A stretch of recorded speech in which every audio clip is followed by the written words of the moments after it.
Okay, so I've got PowerPoint open on my laptop, and I'm going to come down here and I'm going to open up Quicktime Player.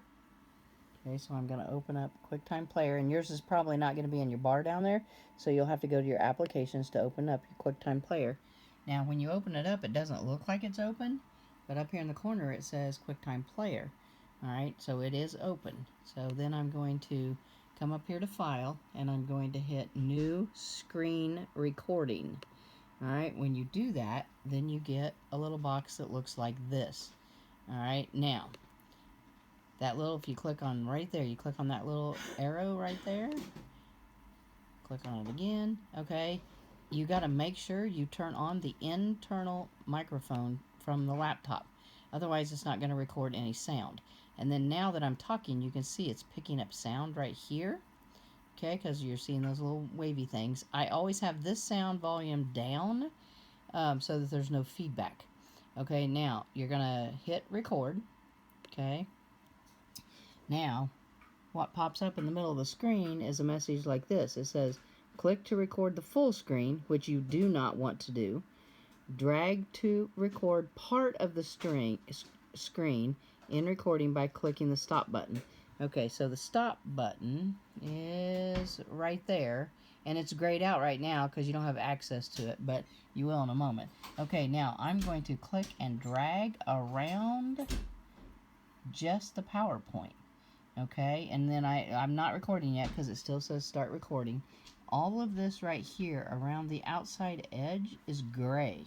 Alright, so as long as you put your cursor over here, they don't see it. The only thing that's going to get recorded is inside this area right here. So the only thing that they're going to see is the PowerPoint itself. Alright, you're going to hit start recording. Okay, and it's a drag.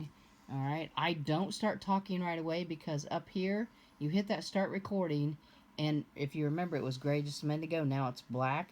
There's a slight delay before that turns black. Alright, and then that makes it so that you are recording. So like right now, I'm recording. Alright, as long as if I want to point to something on the screen, I move the little cursor here. If I don't want the cursor in the screen, I just stay in the gray area. Alright, I can run my PowerPoint. It's going to take 2 clicks though, because right now QuickTime is up and running, so PowerPoint is not up and running. So when I click the next slide button, nothing's going to happen because that first click puts you back in PowerPoint, so you almost have to do 2 really quick clicks. Alright, and then you can see my slide go to the next slide. And then talk, talk, talk, talk, talk, go to the next slide, talk, talk, talk, talk, talk, go to the next slide. Okay, just like that.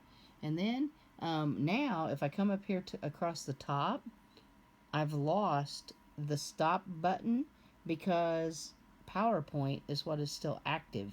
Alright, so if I click out here on my desktop somewhere, alright, then the little stop recording video comes back right there, and I can hit stop. Alright, and then this comes up. Alright, and I could hit play at this point and then hear the sound and hear the video and see that I've done everything really, really good. And then if I have, I'm going to go up here to File. I'm going to do Export As. I'm going to export as whatever the biggest option is right there. Alright, and then you'll export it. Takes a little minute. Save it wherever you know how to save and all that kind of stuff. Okay. So I'm not going to save because my hard drive is filling up with space right now. So I'm going to close that out. And then when you close that out, then I delete mine because I saved it once before. Alright, I don't delete it until I've checked what I have saved though. I don't hit delete, but I'm going to hit delete right now. Alright, now the only other thing I can say is that I didn't say at the beginning. Alright, you want, when you do this, you're going to want that PowerPoint kinda big because and rectangular in nature because the size that you record the video at, that's going to be the size of it. Okay, so you want this as big as you possibly can get it. Yeah, but you've got to be able to keep it just inside there. And you make it as big as the screen is, then you kind of get a pretty good video. Okay, so there's my 5-minute tutorial.